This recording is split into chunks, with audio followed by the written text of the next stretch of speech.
Bienvenue dans votre émission L'invité du jour. Alors aujourd'hui, je suis avec Élie Gros.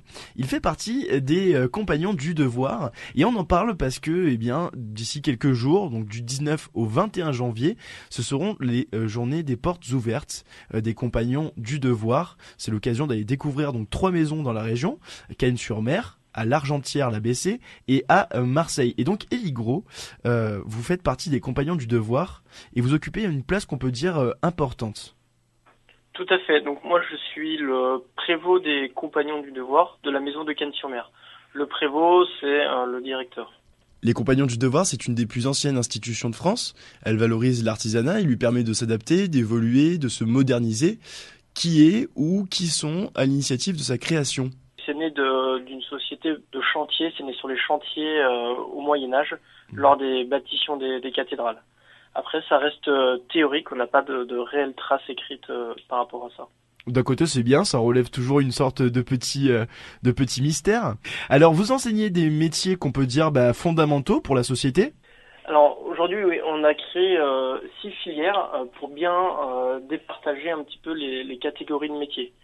Dans ces 6 filières, il faut savoir que chez les compagnons, on va se former par la manière manuelle. Donc on va commencer sur un apprentissage de 2 ans pour préparer son premier diplôme du CAP ou du BEP. Dans ces 6 filières, il faut savoir qu'un professionnel, quelqu'un qui connaît son métier, il trouvera toujours du travail. Il commence à avoir une très grosse pénurie de main-d'œuvre qualifiée.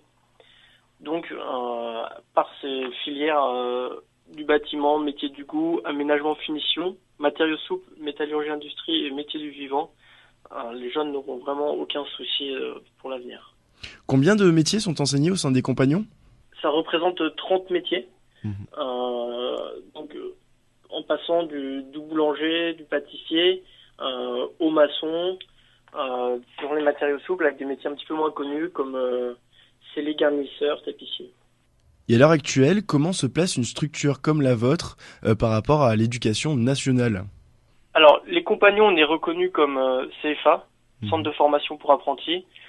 On est aussi reconnu comme grande école comme école supérieure. Ça permet de pouvoir faire passer des diplômes de type BTS licence. Donc on est une association, nous ne sommes pas de l'éducation nationale, mais proposons des titres, des diplômes de l'éducation nationale. Et alors justement, comparé aux formations plutôt traditionnelles, parce qu'on va choisir peut-être des lycées publics, des CFA en tout cas qui ne sont pas des compagnons du devoir, justement il y a une énorme différence en termes de formation entre ces écoles classiques, on va dire, et les compagnons du devoir. Alors déjà pour nous, la manière d'enseigner, d'apprendre un métier, c'est par l'entreprise. Il faut de l'alternance. En faisant de l'alternance, on va pouvoir avoir vraiment des vraies questions professionnelles et non pas des questions, on va dire, d'école. Le jeune, il va être directement confronté à ce qui est demandé dans les entreprises. On forme les jeunes pour le métier de demain sur le terrain. Et donc cet avantage d'aller en entreprise aussi permet de se faire, j'imagine, forcément une meilleure idée sur ce métier. Mais qu'est-ce qu'on leur montre exactement en entreprise? Comment ça se passe pour eux en entreprise? Bon, alors l'apprenti, quand il est dans une entreprise, bien évidemment, il ne sait pas travailler. Au début, il fait beaucoup d'observations, c'est une troisième main d'une personne, il regarde, il observe beaucoup. Et ensuite, pendant les 2 ans, il va évoluer petit à petit jusqu'à devenir un ouvrier autonome. Et donc on peut dire qu'à l'issue de toute façon de ce CAP, c'est déjà quelqu'un de hautement qualifié avec. Alors c'est ça l'avantage de faire de l'apprentissage, de l'alternance, c'est que au bout de 2 ans, les jeunes ressortent avec un diplôme et une expérience professionnelle. 2 parties à prendre en compte. Donc on a le côté pratique qui se fait finalement en entreprise. Au moins on est sûr que l'élève soit confronté donc à de réelles situations. Et ensuite le côté théorique, ça se passe où exactement?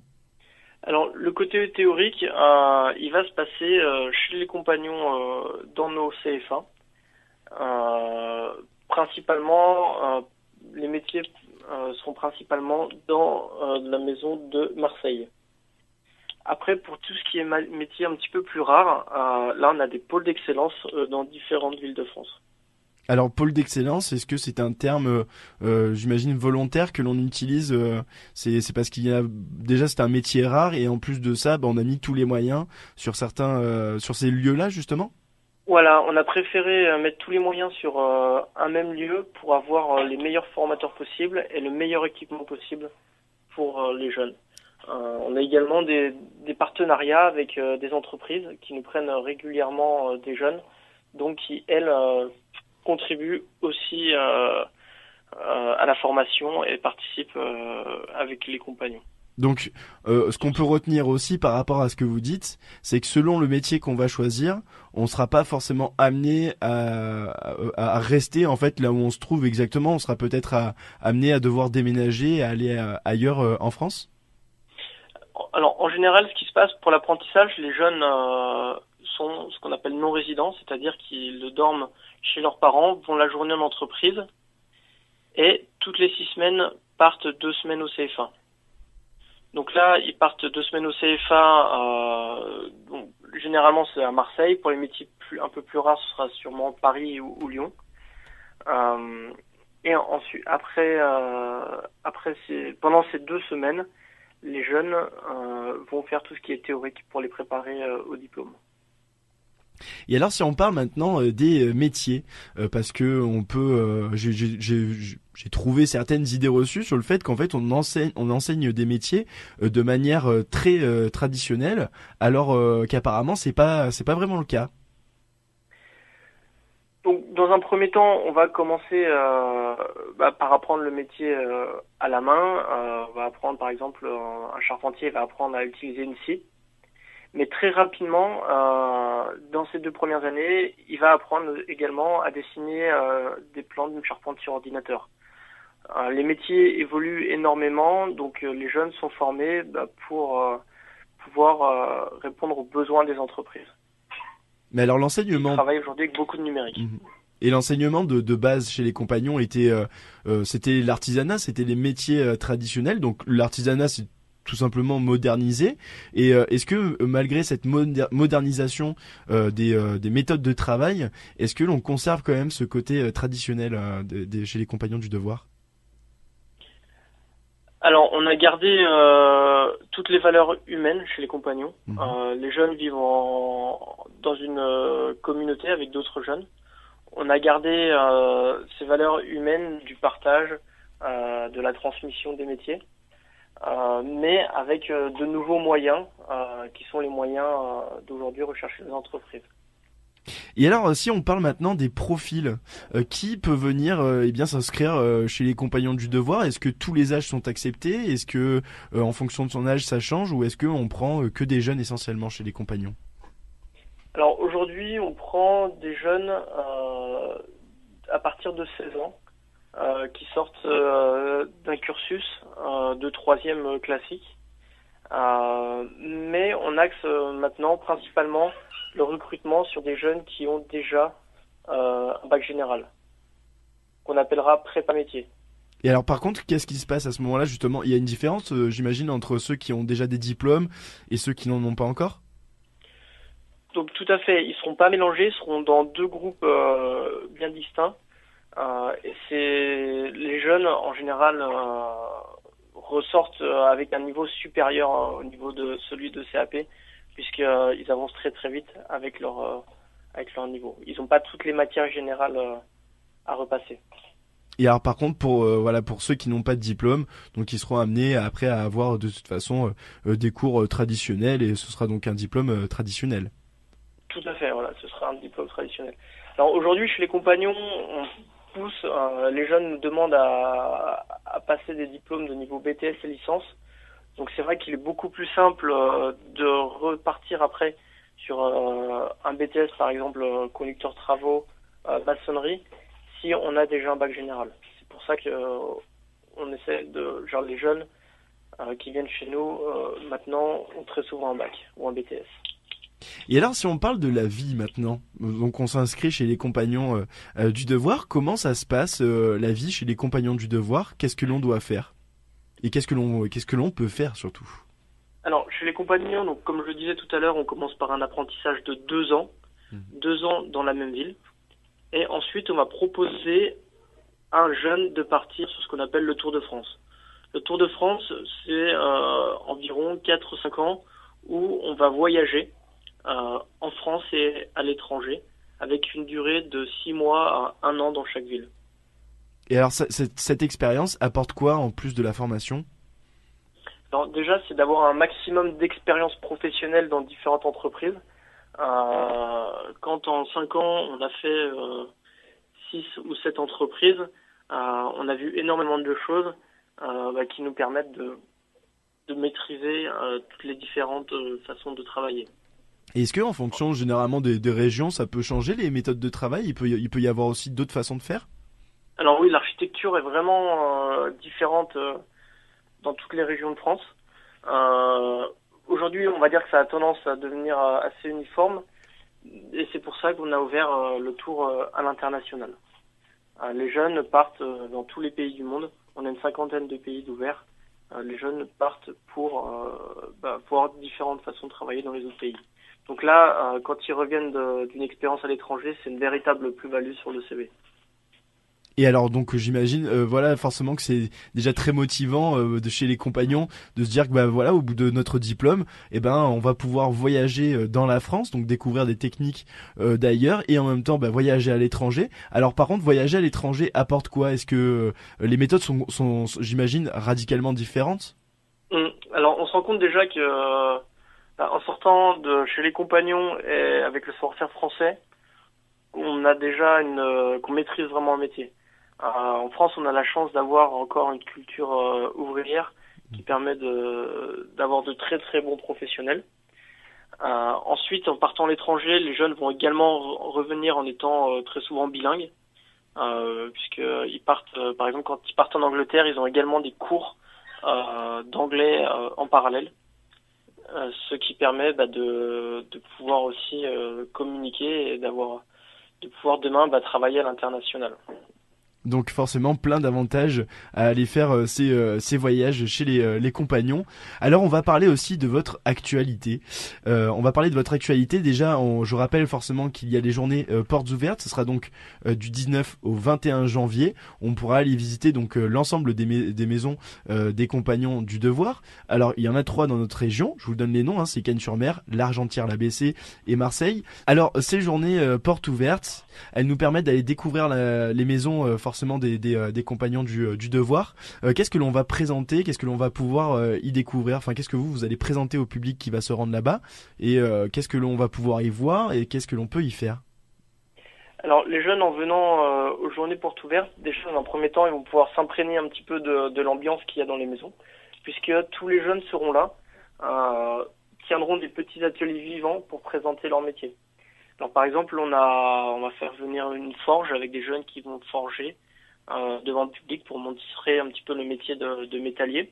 Les jeunes vont également pouvoir apprendre à utiliser une scie, par exemple, pour découper un bout de bois, un petit peu pour faire découvrir les différents matériaux qui existent. Parce que c'est vrai qu'il est assez difficile pour un jeune de savoir sur quel métier s'orienter. Donc nous, on va essayer de mettre en valeur et de leur faire toucher un petit peu la matière pour qu'ils puissent rentrer et en ayant une meilleure connaissance de ce qui se passe dans chacun des métiers. Et donc j'imagine si on est intéressé qu'on pourra directement s'inscrire ou prendre des informations ou prendre contact lors de ces journées portes ouvertes. Donc durant ces journées portes ouvertes, il y aura tout un parcours. À la fin de ce parcours, les gens assisteront à une petite conférence sur les compagnons et à une série d'inscriptions s'ils le souhaitent. En ce qui concerne les formations, par contre, elles se déroulent de quand à quand? Est-ce que l'on peut s'inscrire à n'importe quel moment et donc suivre une formation à n'importe quel moment ou il y a quand même des délais à respecter? Alors concernant les inscriptions, on pourra démarrer un apprentissage en début juillet, mais la plus grosse rentrée, c'est début septembre. Donc après, ce sera en fonction aussi des entreprises. Certaines entreprises préfèrent avoir des apprentis qui démarrent début juillet. Et alors maintenant, si on parle aussi des possibilités d'évolution au niveau carrière, hein, sur le plan de la carrière personnelle. Alors en général, les jeunes quand ils finissent un parcours chez les compagnons, ils savent où ils veulent aller. Ils ont entendu parler d'entreprises à droite à gauche, donc en général ils vont directement dans ces entreprises-là. Après, on a des offres d'embauche. Il y a des entreprises qui nous contactent toutes les semaines pour proposer des offres d'emploi dans toute la France et même dans le monde entier. Donc c'est vrai que c'est assez intéressant. Même en fin de parcours de Tour de France, on a encore beaucoup d'expériences possibles. Donc ça, c'est un indice important, déjà de confiance pour la personne qui va suivre une formation chez les Compagnons du Devoir, de se dire que les entreprises vont les yeux fermés recruter des jeunes de chez vous. Voilà, les entreprises recherchent les jeunes de chez nous. Il faut également savoir qu'il y a 46% des jeunes qui créent leur entreprise après un parcours chez les Compagnons. Donc beaucoup profitent du Tour de France pour prendre, on va dire, tout ce qu'il y a à apprendre dans les entreprises et pour pouvoir créer la leur. Donc les journées portes ouvertes, je vous rappelle, hein, mesdames et messieurs, c'est du 19 au 21 janvier de 9h30 à 17h30 dans les maisons des Compagnons du Devoir de notre région. Et c'est donc à Cagnes-sur-Mer qu'il faudra vous rendre, ou sinon à l'Argentière, l'ABC, ou bien rendez-vous donc à Marseille pour ces journées portes ouvertes. Eh bien, Élie Gros, donc je rappelle, prévôt de la maison de Cagnes-sur-Mer. Eh bien, merci de votre venue pour avoir présenté donc les Compagnons du Devoir, et puis que cette journée porte ouverte soit pleine de monde. Merci à vous. Et pour parler d'expérience au sein des Compagnons du Devoir, je suis en compagnie de Nicolas Weber. Bonjour à vous. Bonjour. Alors on va parler de votre expérience dans un premier temps au sein des Compagnons du Devoir. Et donc première question, pourquoi avoir choisi de suivre cette formation au sein des Compagnons du Devoir ? Alors moi j'ai eu l'occasion de choisir mon métier assez jeune, donc c'est vrai qu'à partir de 15 ans, sortie de troisième, il fallait que je choisisse une orientation. Le métier de menuisier est un métier qui m'a toujours plu et qui m'a toujours attiré. Et dans le village dont je suis natif, un ami était compagnon lui-même en couverture, et c'est lui qui m'avait parlé de ce centre de formation. Donc, me rapprochant de la maison de Strasbourg, j'ai commencé et débuté mon apprentissage à la maison de Strasbourg en 1995. Et cet ami qui était donc membre aussi des Compagnons du Devoir, est-ce qu'il a, on va dire, sorti un argument qui vous a carrément convaincu d'aller faire les Compagnons ? Alors, le voyage était effectivement un argument de poids lors de ma prise de décision, et puis aussi ce rapport d'alternance avec une vie en entreprise qui était où on rentrait directement dans le vif du sujet dès les premières années d'apprentissage, où on était en alternance, donc 5 semaines en entreprise et 15 jours en cours au sein de la maison des Compagnons. Et est-ce que vous avez été quand même vérifier, voir plutôt comment se déroulaient les formations, on va dire, proposées par l'État en règle générale ? Alors oui, alors c'est sûr qu'à 15 ans, on est toujours bien entouré par ses parents, donc c'est vrai qu'on a eu l'occasion de visiter plusieurs centres de formation, et puis également de rencontrer différents patrons qui auraient été susceptibles de m'embaucher pour l'apprentissage. Et c'est suite à tous ces échanges, aux portes ouvertes également qui s'organisaient au sein des Compagnons également, que j'ai pu faire mon choix et que je me suis dirigé vers les Compagnons. Et donc aussi de pouvoir rencontrer d'autres jeunes qui suivaient cette formation vous a donné aussi envie, j'imagine ? Tout à fait. D'autant c'est des jeunes qui avaient mon âge. On a pu tout directement échanger sur les difficultés qu'on pouvait rencontrer en étant éloigné de ses parents, de sa famille, et puis aussi le soutien qu'on pouvait rencontrer auprès des maires et des prévôts des différentes maisons. Et alors, quand vous êtes arrivé aux Compagnons du Devoir, comment ça s'est passé vos premiers jours, voire même vos premières semaines ? Alors, en en apprentissage, moi j'ai fait un apprentissage qu'on appelle un apprentissage en tant qu'externe, c'est-à-dire que j'étais au sein de la maison uniquement pendant mes cours, donc pendant les 15 jours de formation. Et sinon, les 5 semaines en entreprise, je le faisais chez mes parents. Voilà. Donc c'est certain que ça a permis de faire une entrée en matière qui était un peu plus délicate que de partir directement sur un Tour de France ou loin de ma famille. Et c'est que après 2 ans de CAP et BEP que je suis parti sur le Tour de France et que je suis parti un petit peu plus loin sur la ville de Reims. Voilà. Alors, est-ce que au bout de ces 2 années, est-ce que vous aviez au fond, donc apparemment de rester chez vous ne vous dérangeait pas pour aller travailler, mais au final, est-ce que au bout d'un moment vous aviez envie d'en apprendre plus, de découvrir d'autres façons de travailler et de voyager au sein des compagnons? Alors c'est tout le but du Tour de France, de pratiquer son métier dans différentes régions, d'aborder les différents aspects du métier avec les différentes techniques propres à chaque région. Donc c'est sûr qu'aujourd'hui on est un petit peu plus lissé sur le territoire français, et c'est aussi ce qui m'a permis et ce qui m'a motivé de partir à l'étranger et d'aller exercer mon métier dans d'autres pays.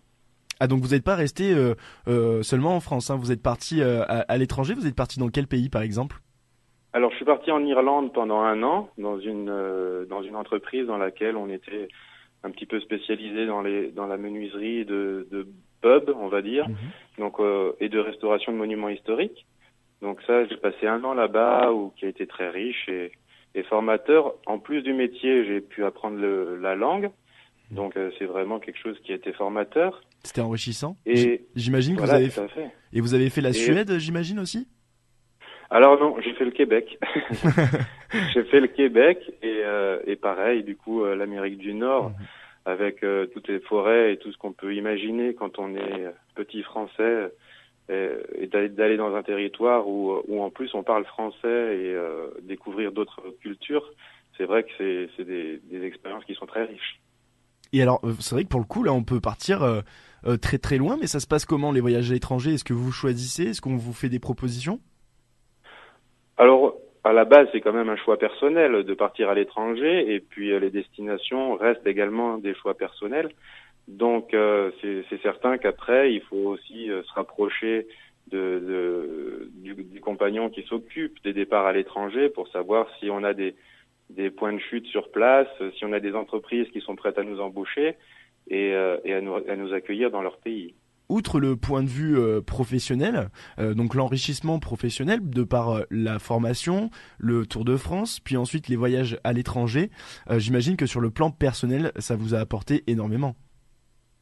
Tout à fait, parce que déjà, on voyage beaucoup. Donc, sur les premières années du Tour de France, en moyenne, on change tous les 6 mois, 1 an d'endroit, de ville. Donc, il faut aussi avoir cette capacité un petit peu d'adaptation aux différentes maisons, aux différentes corporations et aux différentes personnes qu'on peut rencontrer sur ce Tour de France. Et donc, c'est de là que c'est déjà formateur, et où on peut aussi, en étant un petit peu curieux, aller découvrir d'autres corporations, savoir comment ça se passe pour d'autres métiers, et élargir un petit peu sa curiosité. Alors on peut le dire clairement que les compagnons du devoir, c'est quelque chose que vous conseilleriez énormément? Tout à fait.